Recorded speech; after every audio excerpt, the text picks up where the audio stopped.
चलिए इस वीडियो का हम पहला सवाल देखते हैं कि 27 मई 2020 को भारतीय वायुसेना ने कहाँ तेजस Mk1 FOC विमान को पुनर्जीवित किए गए नंबर 18 स्क्वाड्रन में शामिल किया है। तो ये शामिल किया गया है वायुसेना स्टेशन सलूर में, और नंबर 18 स्क्वाड्रन को फ्लाइंग बुलेट के नाम से भी जाना जाता है। इस तरह के विमान को शामिल करने वाला भारतीय वायुसेना का यह पहला स्क्वाड्रन है। और 18 स्क्वाड्रन का गठन जो है वो 15 अप्रैल 1965 को अम्बाला में फोलन जीनेट एयरक्राफ्ट के साथ किया गया था। इस स्क्वाड्रन का संचालन जो है वो वायुसेना प्रमुख air chief marshal RKS Bhadauria ने किया। अब यहाँ पर हम तेजस से जुड़े हुए कुछ महत्वपूर्ण तथ्य उनको देखेंगे। तेजस Mk1 HAL द्वारा निर्मित एक एकल इंजन हल्के वजन बेहद सभी मौसमों में बहुभूमिका निभाने वाला लड़ाकू विमान है। यानी कि तेजस Mk1 क्या है, ये जो है लड़ाकू विमान है। हवा से हवा में जो है ये ईंधन भरने की क्षमता जो है तेजस Mk1 में है। और अगला सवाल देखते हैं। 26 जनवरी 2020 को उत्तर प्रदेश के मुख्यमंत्री योगी आदित्यनाथ ने आर्टिफिशियल इंटेलिजेंसी बेस्ड ऑटोमेटिक कोविड-19 डायग्नोस्टिक टूल लॉन्च किया। यह टूल किसके नेतृत्व में विभिन्न चिकित्सा संस्थानों के साथ मिलकर विकसित किया गया है? तो यहाँ के नेतृत्वकर्ता थे प्रोफेसर MK दत्ता। और यहाँ पर इस सवाल को एक दूसरे तरीके से पूछा जा सकता है, अगर मिलान करने के लिए देते हैं तो, यानी कि अगर दे देंगे प्रोफेसर MK दत्ता तो इनका मिलान हो जाएगा डायग्नोस्टिक टूल्स, यानी कि artificial intelligence based diagnostic tools है। और नेक्स्ट देखते हैं। 15 मई 2020 को केंद्रीय रक्षा मंत्री राजनाथ सिंह ने भारतीय तटरक्षक बल के पोत ICGS सचेत का वीडियो कॉन्फ्रेंस के माध्यम से जलावतरण किया है। यह डिजाइन एवं निर्मित किया गया है। तो यहाँ पर पूछा जा रहा है कि जो ICGS सचेत है, जो पोत है, इसकी डिजाइन और निर्माण जो है किस संस्था के द्वारा किया गया है? तो इसका डिजाइनिंग जो है वो गोवा शिपयार्ड लिमिटेड के द्वारा किया गया है। और यहाँ पर देख सकते हैं कि 105 मीटर लंबे सचेत का वजन जो है वो 2350 टन है, और यह 9100 किलोवाट के 2 डीजल इंजनों द्वारा संचालित होता है। इसके अलावा रक्षा मंत्री ने भारतीय तटरक्षक बल के 2 अवरोधन नौकाओं IBC 450 और C451 का भी जलावतरण किया है। IBC 450 और C451 Larsen and turbo shipyard limited द्वारा देश में डिजाइन और निर्मित की गई है। यह नवीनतम नौवहन और संचार उपकरणों से लैस है। यानी कि C450 और C451 का जो है डिजाइनिंग और निर्माण जो है किसके द्वारा किया गया है? तो इसकी डिजाइनिंग जो है वो Larsen and turbo shipyard limited द्वारा की गई है।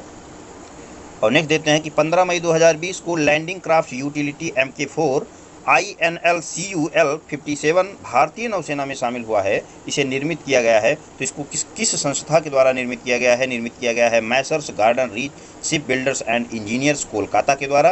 यानी कि ये संस्था जो है वो कहाँ पर है? ये कोलकाता में है। चलिए इससे जुड़ा हुआ कुछ और हम स्टेटमेंट देख लेते हैं और जो तथ्य हैं जो परीक्षा में पूछे जा सकते हैं। जैसे सबसे पहला देखते हैं, 15 मई 2020 को landing craft utility Mk4 INLCUL-57 Port Blair में भारतीय नौसेना में शामिल किया गया है।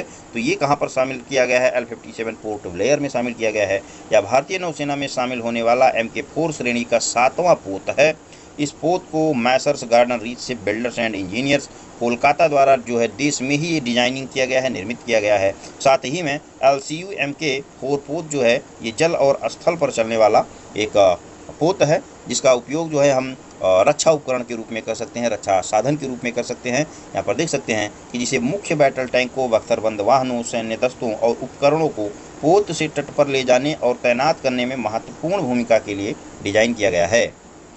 और अगला देखते हैं कि 15 मई 2020 को विज्ञान एवं प्रौद्योगिकी मंत्रालय द्वारा जारी प्रेस विज्ञप्ति के अनुसार हाल ही में कहाँ स्थित Jawaharlal Nehru centre for advance scientific research के वैज्ञानिकों ने मधुमेह रोगियों में इंसुलिन वितरण के लिए इंजेक्शन देने के लिए सिल्क फाइब्रोइन आधारित हाइड्रोजेल विकसित किया है। ये संस्था पूछ रहे हैं कि संस्था कहाँ पर है? तो ये संस्था जो है वो बेंगलुरु में है। बेंगलुरु में संस्था का नाम क्या है? इसका नाम है Jawaharlal Nehru centre for advance scientific research, संस्था का नाम है। और यहाँ पर मधुमेह के रोगियों को एक इंजेक्शन देने के लिए, ताकि इंसुलिन जो है वो इसका वितरण सही से हो सके, ये इंजेक्शन जो है वो सिल्क फाइब्रोइन पर आधारित एक हाइड्रोजेल है। 15 मई 2020 को विज्ञान एवं प्रौद्योगिकी मंत्रालय द्वारा जारी प्रेस विज्ञप्ति के अनुसार हाल ही में कहाँ DST इंस्पायर फैकल्टी ने हल्का कार्बन फोम बनाया है जो लेड बैटरी की जगह ले सकता है। अब यहाँ पर देखिए सवाल से ही कई और सवाल निकल करके आते हैं, जैसा कि यहाँ पर ये संस्था जो है वो कहाँ पर स्थित है? तो ये भोपाल में स्थित है। और यहाँ पर देख सकते हैं कि यह कार्बन फोम दूषित जल से आर्सेनिक, तेल और अन्य धातुओं को अलग करने में किफ़ायती होगा। यानी कि जो हमारे यहाँ राजस्थान वगैरह के क्षेत्रों में जो लगातार प्रदूषित जल की समस्या हमको देखने को मिलती है, वो उससे कहीं ना कहीं जो है बहुत बड़ी मात्रा में निजात मिलेगी। तो ये संस्था भोपाल में स्थित है और इससे होगा क्या कि जो लेड बैटरी हमारे यहाँ यूज होती है उसके विकल्प के रूप में जो है इसको देखा जा सकता है। हाल ही में कहाँ स्थित राष्ट्रीय विषाणु विज्ञान संस्थान ने कोरोना संक्रमण की जांच हेतु पहली स्वदेशी एंटीबॉडी डिटेक्शन किट एलिसा विकसित किया है। तो ये संस्था स्थित है पुणे में। यहाँ पर देख सकते हैं कि मई 2020 में पुणे स्थित राष्ट्रीय विषाणु विज्ञान संस्थान ने कोरोना संक्रमण की जांच के लिए पहला स्वदेशी एंटीबॉडी डिटेक्शन किट एलिसा विकसित किया है। यानी कि अगर क्वेश्चन पेपर में देखने को मिलता है कि एलिसा क्या है, तो एलिसा जो है अपने आप में एक एंटीबॉडी डिटेक्शन कोरोना कोविड-19 डिटेक्ट क्या कहते हैं को टेस्ट करने के लिए एक किट है जिसका नाम एलिसा है। और यह जो है 2.5 घंटे में 90 लोगों के खून की जांच कर सकती है। यानी कि 90 लोगों के लिए जो है वो टेस्ट कर सकती है। और ICMR के साथ जाइडस कैडिला कंपनी इसका निर्माण करेगी। तो कंपनी का निर्माण कौन करेगी, वो इसका निर्माण करने वाली कंपनी है जाइडस कैडिला।